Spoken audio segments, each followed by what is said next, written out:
চুলায় দিলাম গরম পানি তুলে, একটুখানি লবণ দিলাম, দিয়ে দিলাম একটুখানি তেল, তারপরে দিয়ে দিলাম পাস্তা, একটুখানি গুতায়া গুতায়া নাড়া চাড়া নিলাম। তারপরে ওখান থেকে নামায়ে নিলাম পাস্তাগুলো, দিয়ে দিলাম আরেকটা পাতিলে করে ডিম।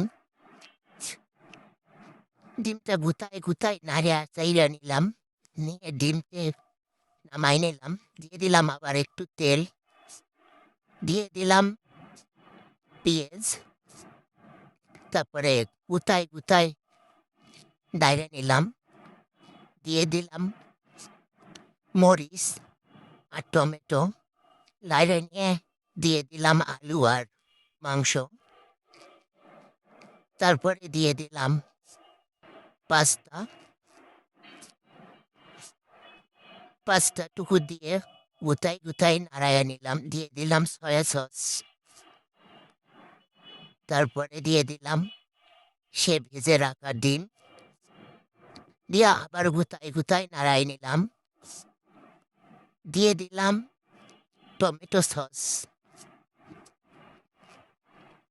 আবার গুতাই গুতাই নাড়াই নিলাম।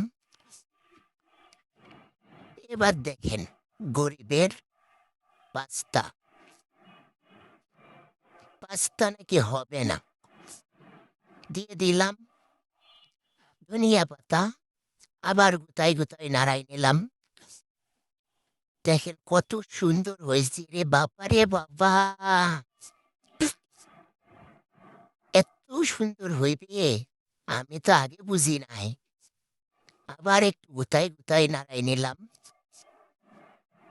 তারপরে এবার নিলাম প্লেটে। দেখুন গাইস, এত সুন্দর কালারটা আসছে। এই হচ্ছে গরিবের পাস্তা, এত টেস্ট। আমি নিয়ে নিলাম পাস্তার ভিতরে আর একটু সস, টমেটো সস। আমার তো টমেটো সস ভীষণ ভালো লাগে। দেখুন কত টেস্ট, এত সুন্দর টেস্ট হয়েছে। কি মজা!